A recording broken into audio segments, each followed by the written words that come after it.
Samajwadi party और कांग्रेस के बीच गठबंधन की गांठ करीब करीब खुल चुकी है, क्योंकि मध्य प्रदेश में 5 सीटों पर आमने सामने की टक्कर के बाद अब अखिलेश यादव 35 से 40 सीटों पर चुनाव लड़ने की तैयारी में है। इतना ही नहीं, समाजवादी पार्टी छत्तीसगढ़ में भी प्रत्याशी उतारने की रणनीति तैयार कर रही है, जो सीधे तौर पर कांग्रेस को चुनौती है। हालांकि इस लड़ाई में कांग्रेस ने भी अपना स्टैंड क्लियर कर दिया है। सीट की लड़ाई पर अजय राय ने कहा है कि मध्य प्रदेश में समाजवादी पार्टी को अपना उम्मीदवार हटा लेना चाहिए, क्योंकि मध्य प्रदेश में विपक्ष से कांग्रेस मजबूत और बड़ी पार्टी है। ऐसे में समाजवादी पार्टी को बीजेपी के खिलाफ कांग्रेस का साथ देना चाहिए। इतना ही नहीं, उन्होंने ये भी कह दिया कि मध्य प्रदेश में सीट पर मोल भाव ठीक नहीं है, फिर यूपी में कांग्रेस सभी 80 सीटों पर तैयारी कर रही है। यानी अजय राय ने इशारों में कह दिया कि अगर समाजवादी पार्टी ने मध्य प्रदेश में नई लिस्ट जारी की तो यूपी में इसका खामियाजा उठाना पड़ेगा। इसी पर आपको एक रिपोर्ट दिखाते हैं।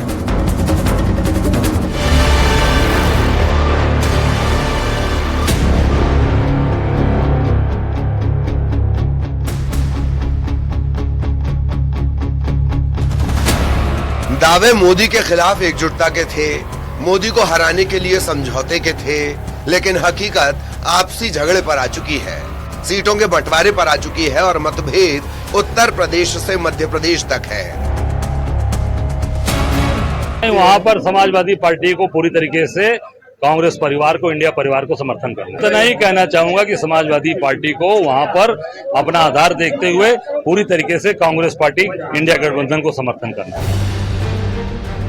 मध्य प्रदेश में कांग्रेस और समाजवादी पार्टी के बीच गठबंधन की उम्मीदें करीब करीब खत्म हो चुकी हैं। इसकी वजह यह है कि कांग्रेस ने मध्य प्रदेश समेत 3 राज्यों के लिए अपने उम्मीदवारों की लिस्ट जारी की। दरअसल समाजवादी पार्टी ने एमपी की जिन 7 सीटों पर अपने उम्मीदवार उतारे हैं, उसमें से 4 पर कांग्रेस ने भी अपने उम्मीदवार उतार दिए। फिर सपा ने भी 9 और उम्मीदवारों के नाम का ऐलान कर दिया और बात दोनों दलों में उलझती चली गई। अब खबर यह है कि मध्य प्रदेश में सपा अकेले ही चुनाव लड़ने की तैयारी में है। 9 सीटों पर प्रत्याशी उतारने के बाद जल्द एक लिस्ट जारी करेगी। माना जा रहा है कि पार्टी एमपी में 35 से 40 सीटों पर चुनाव लड़ सकती है, तो छत्तीसगढ़ में भी एसपी 40 सीटों पर अकेले ही मैदान में उतरेगी। यानी जो उम्मीद इन दिनों इंडी गठबंधन के साथी को थी, उसे मध्य प्रदेश में बड़ा झटका लगा है, क्योंकि कांग्रेस और समाजवादी पार्टी मध्य प्रदेश से उत्तर प्रदेश तक आमने सामने आ चुकी हैं और कांग्रेस भी अब पीछे हटने वालों में से नहीं।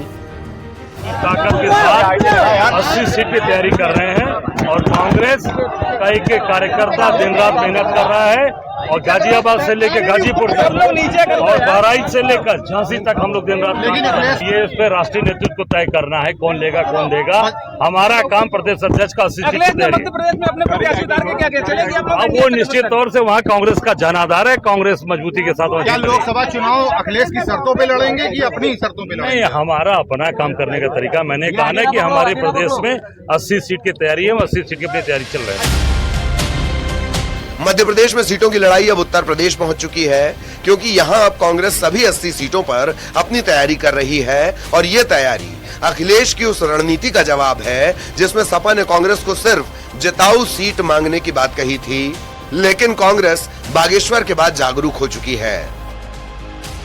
जब तालमेल टूटा है वहाँ पर, तो आगे की रणनीति कैसे बने 2024 की? अरे अभी कहाँ टूटा है, लेकिन असली बात तो 2024 का है। 2024 में हम लोग भारतीय जनता पार्टी को हटाएंगे। देखिए, मध्य प्रदेश में कांग्रेस बड़ा दल है, कांग्रेस की बड़ी जिम्मेदारी थी, लेकिन जैसे ही कांग्रेस की सूची आती है, जो समाजवादी पार्टी की सिटिंग सीट थी बिजावर, वहां कांग्रेस अपना प्रत्याशी घोषित कर देती बिना बातचीत के। हम तो मध्य प्रदेश कांग्रेस की मदद करने के लिए, भारतीय जनता पार्टी को हराने के लिए चुनाव लड़ रहे हैं और समाजवादी पार्टी की हमेशा से प्राथमिकता रही है कि किस तरीके से भारतीय जनता पार्टी हारे। तो क्या सब कुछ ठीक है बोलने से सच में दोनों दलों के बीच सब कुछ ठीक है, या फिर चुनावी राज्यों के परिणाम के बाद ही उत्तर प्रदेश में सीटों का बंटवारा होगा? क्योंकि विधानसभा चुनाव में अगर कांग्रेस का प्रदर्शन बेहतर रहता है तो वो यूपी और अन्य राज्यों में ज्यादा सीटों पर दावा करेगी। ऐसे में सपा के लिए यूपी में कांग्रेस के दावे को नजरअंदाज करना मुश्किल होगा। वहीं अगर नतीजों में बीजेपी ने शानदार प्रदर्शन किया तो कांग्रेस के लिए उत्तर प्रदेश में सीटों पर मूल भाव महंगा पड़ सकता है। Bureau report, news 18। इधर अभी आधी आबादी को साधने के लिए बीजेपी नारी शक्ति सम्मेलन करवा रही है, जिसमें इस बार खुद सीएम योगी आदित्यनाथ शामिल हो रहे हैं और महिला सुरक्षा पर उन्होंने जोर भी दिया। इस दौरान सीएम योगी ने महिला अपराध को लेकर चेतावनी भी दे दी। सीएम योगी ने कहा, हमारी सरकार अपराध के खिलाफ जीरो टॉलरेंस की नीति के तहत काम करती है और ऐसे में अगर अपराधी ने किसी भी वारदात को अंजाम दिया तो उसे पाताल से भी ढूंढ निकालेंगे। साथ ही सीएम योगी ने कहा कि सुरक्षा में सेंध लगाने वालों पर कार्रवाई हो रही है। ऐसे में इसे 2017 से पहले का उत्तर प्रदेश न समझा जाए, क्योंकि अब माफिया राज नहीं बल्कि कानून का राज है और हमारी कोशिश है आधी आबादी सुरक्षित हो। आपको एक रिपोर्ट दिखाते हैं। सीएम योगी आदित्यनाथ किस तरीके से महिला सुरक्षा पर जोर दे रहे हैं और बीते 6 वर्ष की उपलब्धियों का जिक्र भी कर रहे हैं। आखिर उत्तर प्रदेश तो 17 के पहले बीमारू था ना, ये तो बीमारू राज्य था। 17 के बाद आपने दंगा देखा, दंगा समाप्त। सुरक्षा में जो सेंध लगाएगा उस व्यक्ति को फिर कहीं भी जाएगा पाताल से भी ढूंढ निकालेंगे उसको, और पाताल से ढूंढ निकालने की कार्रवाई लगातार चल रही है। आधी आबादी को बीजेपी पूरा सियासी लाभ देना चाहती है। महिलाओं की सुरक्षा के लिए योगी सरकार बेहतर माहौल तैयार कर रही है, जिससे वादे भी पूरे हो और महिलाओं की भागीदारी भी सुनिश्चित हो। और इसी मकसद से बीजेपी ने नारी शक्ति वंदन सम्मेलन की शुरुआत की, जिसमें खुद सीएम योगी शामिल हुए। इस दौरान सीएम योगी ने एक बार फिर अपराधियों को चेतावनी दी और साफ शब्दों में कहा, अगर महिला अपराध की कोशिश हुई तो उसे पाताल से भी ढूंढ कर निकाल लिया जाएगा। और पाताल से ढूंढ निकालने की कार्रवाई लगातार चल रही है, क्योंकि आधी आबादी सुरक्षित तो प्रदेश सुरक्षित। इस क्रम में लगातार एक और केंद्र और राज्य सरकार की योजनाओं की जानकारी हर एक स्तर पर, गांव पंचायत में, नगर में, वार्ड स्तर पर, स्कूल कॉलेज में उपलब्ध करवाई जा रही है। वहीं सुरक्षा में सेंध लगाने वाले तत्वों पर भी कार्रवाई के लिए प्रभावी एक्शन भी लिए जा रहे हैं। आप सब जानते हैं अपराध और अपराधियों के प्रति हमारी सरकार की जीरो टॉलरेंस की नीति। सुरक्षा में जो सेंध लगाएगा उस व्यक्ति को फिर कहीं भी जाएगा पाताल से भी ढूंढ निकालेंगे उसको, और पाताल से ढूंढ निकालने की कार्रवाई लगातार चल रही है। लगातार सब अभियान को आगे बढ़ाए हुए हैं, क्योंकि हमें मानना है आधी आबादी सुरक्षित तो सब कुछ सुरक्षित। दरअसल सीएम योगी बुलंदशहर में नारी शक्ति वंदन सम्मेलन में शामिल हुए थे। इस दौरान उन्होंने 632 करोड़ रुपए की 256 परियोजनाओं का लोकार्पण और शिलान्यास किया। साथ ही लाभार्थियों को सहायता राशि भी बांटी। इस कार्यक्रम को संबोधित करते हुए सीएम योगी ने पहले के उत्तर प्रदेश और 2017 के बाद के उत्तर प्रदेश का फर्क भी बताया। आखिर उत्तर प्रदेश तो 17 के पहले बीमारू था ना, ये तो बीमारू राज्य था। यहाँ तो अराजकता की स्थिति थी, दंगे होते थे, अव्यवस्था फैलती थी, बेटियां स्कूल कॉलेज नहीं जा पाती थी।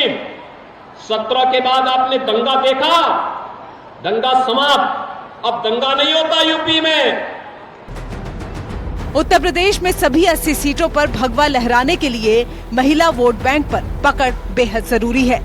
इसके लिए बीजेपी इन दिनों पूरे उत्तर प्रदेश में नारी शक्ति वंदन सम्मेलन करवाने जा रही है, जिसकी शुरुआत हो चुकी है और अब अंजाम तक पहुंचाने की बारी है। दरअसल केवल राज्य सरकारें ही नहीं बल्कि केंद्र सरकार ने भी महिलाओं को सशक्त बनाने वाली योजनाओं पर जोर दिया है। महिलाओं के लिए योजनाएं 9.6 करोड़ को उज्ज्वला योजना, 27 करोड़ जनधन खाते खोलना, मिशन पोषण और जमा योजनाएं, महिला उद्यमियों को मुद्रा ऋण। जैसे कई कदम मोदी सरकार ने उठाए हैं, इन्हीं लाभकारी योजनाओं के मंत्र के साथ अब बीजेपी चुनाव से पहले घर घर दस्तक देने जा रही है। साथ ही नारी शक्ति वंदन सम्मेलन के जरिए भी महिलाओं को सरकारी योजनाओं के बारे में जानकारी दी जा रही है, जिसे मोदी योगी का मास्टर स्ट्रोक बताया जा रहा है और 2024 के चुनावी पिच पर हिट माना जा रहा है। Bureau report, news 18।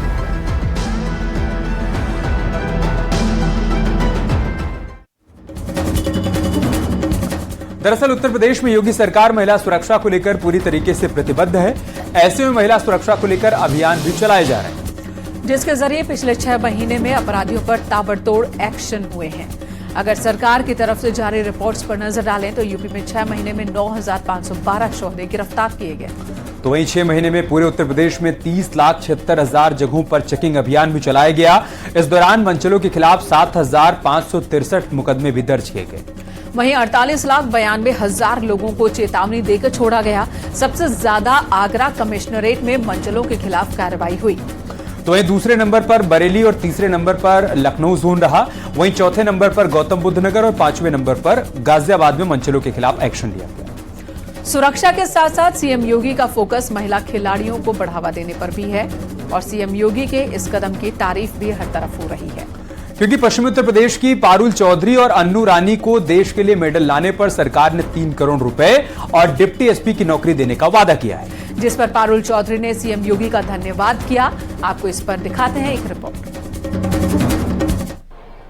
तो भाइयों बहनों, बेटी बचाओ बेटी पढ़ाओ से जो कार्यक्रम प्रारंभ हुआ, आज उसका परिणाम है कि इस पश्चिमी उत्तर प्रदेश की हमारी बेटी पारुल चौधरी और अन्नू रानी एशियन गेम्स में गोल्ड मेडल लेकर के आती है। गोल्ड मेडल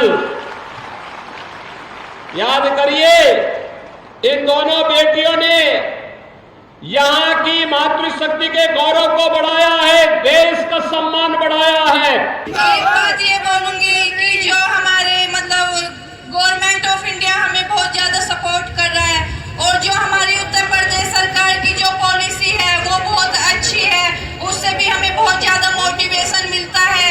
अभी हमारे आदरणीय मुख्यमंत्री योगी आदित्यनाथ जी सर ने कल फिर हमें वो बोला है कि हाँ, जो मेरे एथलीट मेडल जीत के लेके आए हैं, मैं उनको डीवाईएसपी की नौकरी और 3 करोड़ का सम्मान दूंगा।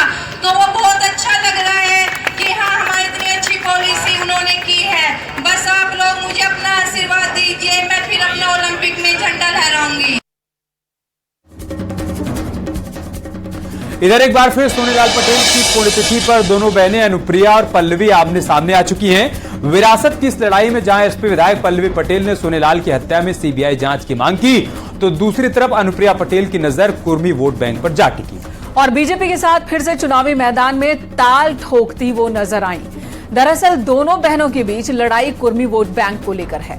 अगर कुर्मी वोट बैंक के महत्व को समझें तो यूपी में कुर्मी समाज 6% है और ओबीसी में 35% के करीब हैं। वहीं 48 विधानसभा सीटों पर कुर्मी मतदाता निर्णायक भूमिका में होते हैं, जबकि कुर्मी मतदाता खासकर पूर्वांचल में 8 से 10 लोकसभा सीटों पर अपनी पकड़ रखते हैं।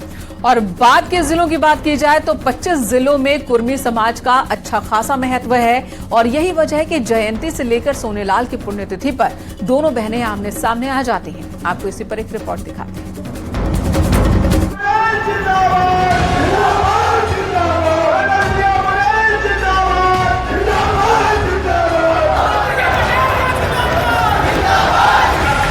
इसके बाद जो जिला कमेटी है,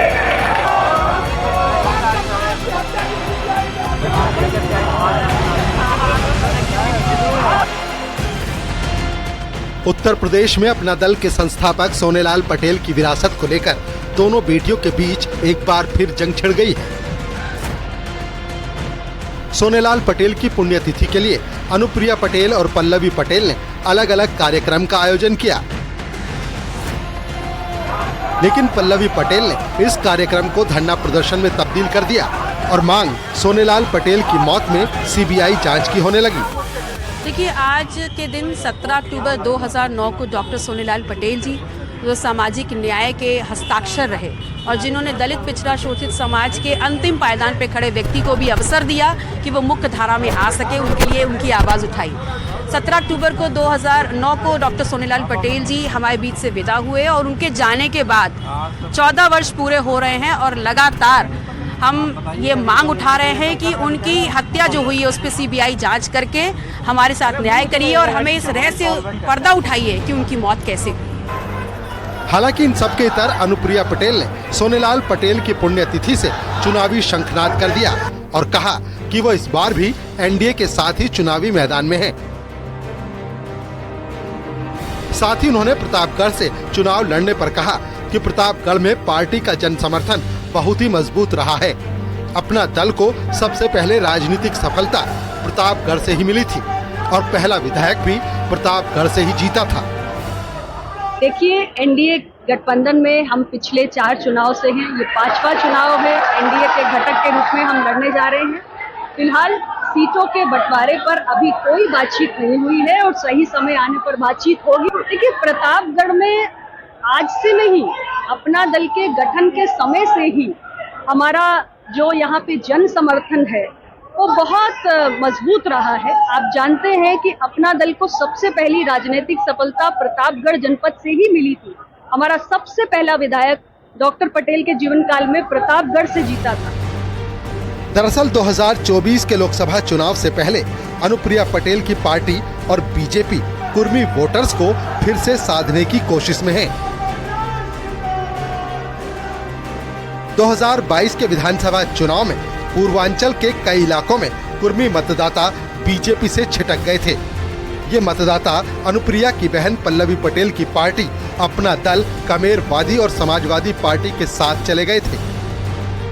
ऐसे में अनुप्रिया के लिए चुनौती कुर्मी मतदाताओं के साथ ही अन्य पिछड़ा मतदाताओं में पकड़ बनाने की है।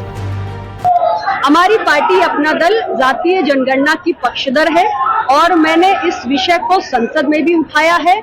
भारत की विभिन्न जातियों के प्रामाणिक आंकड़े स्पष्ट रूप से देश के सामने आने भी चाहिए और मैं सरकार की साझेदार जरूर हूँ, लेकिन सरकार में आप जानते हैं कि अपना दल के पास संसद में अभी 2 सांसद हैं और हमारे सहयोगी दल के पास सांसदों की संख्या अधिक है।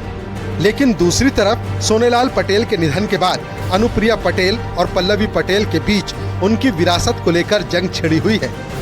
कहा जाता है कि यूपी में यादवों के बाद ओबीसी में सबसे ज्यादा कुर्मी मतदाता हैं। अब सोनेलाल पटेल की विरासत को लेकर उनकी दोनों बेटियां पल्लवी और अनुप्रिया पटेल आमने सामने हैं, क्योंकि दोनों की राजनीति का आधार कुर्मी वोट बैंक है। पुण्यतिथि पर वोट बैंक की जंग, बीजेपी और विपक्ष आमने सामने हैं। कुर्मी वोट बैंक पर दोनों की नजर है।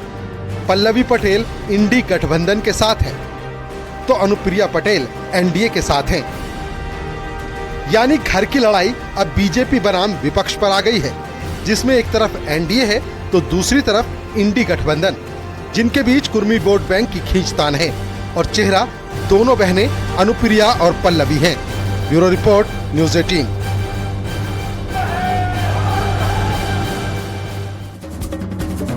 और इसी बीच बीजेपी की नजर मायावती के खास वोट बैंक पर भी टिकी हुई है, जिसके लिए अब क्षेत्रवार अभियान चलाया जा रहा है।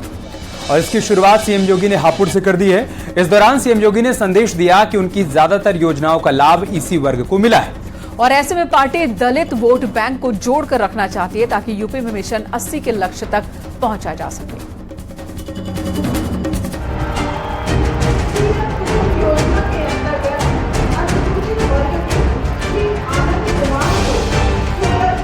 लोकसभा चुनाव से पहले बीजेपी यूपी में सभी जातियों को साधने में जुट गई है। साथ ही बीजेपी ने मायावती के वोट बैंक में सेंध लगाने की तैयारी भी कर ली है।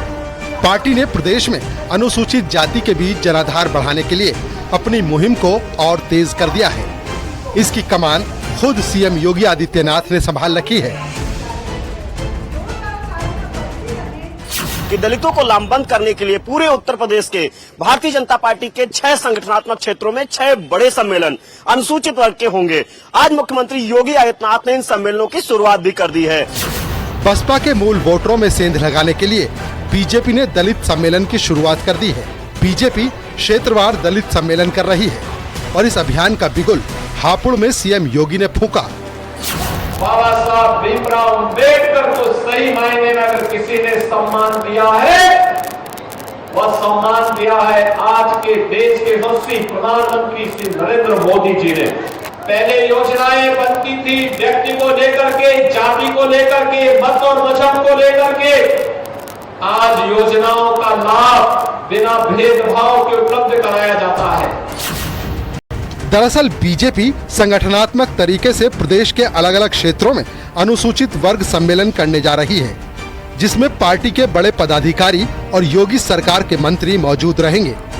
28 अक्टूबर को कानपुर में अनुसूचित वर्ग का सम्मेलन, 30 अक्टूबर को प्रयागराज में अनुसूचित वर्ग का सम्मेलन होगा। 3 नवंबर को गोरखपुर में बीजेपी अनुसूचित वर्ग का सम्मेलन करेगी। 2 नवंबर को अवध क्षेत्र का लखनऊ में सम्मेलन का आयोजन किया जाएगा। इसमें केंद्रीय गृह मंत्री अमित शाह और बीजेपी के राष्ट्रीय अध्यक्ष जेपी नड्डा भी शामिल होने वाले हैं।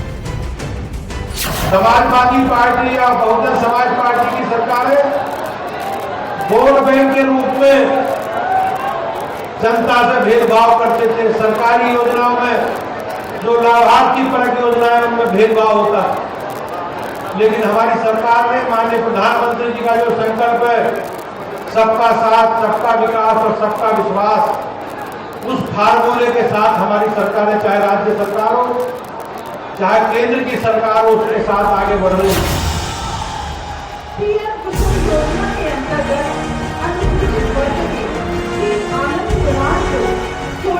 दरअसल बीजेपी का दावा है कि उनकी ज्यादातर योजनाओं का लाभ इसी वर्ग को हुआ है। इसीलिए पिछले चुनाव में दलित वर्ग का रुझान बीजेपी की ओर था और दलितों ने बीजेपी के पक्ष में वोट दिया। ऐसे में पार्टी इस वोट बैंक को फिर से जोड़कर रखना चाहती है ताकि यूपी में मिशन 80 के लक्ष्य तक पहुंचा जा सके। Bureau report, news 18।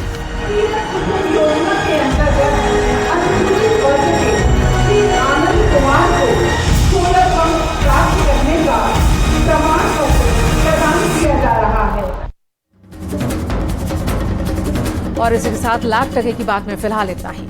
खबरें जारी हैं, बने हमारे साथ।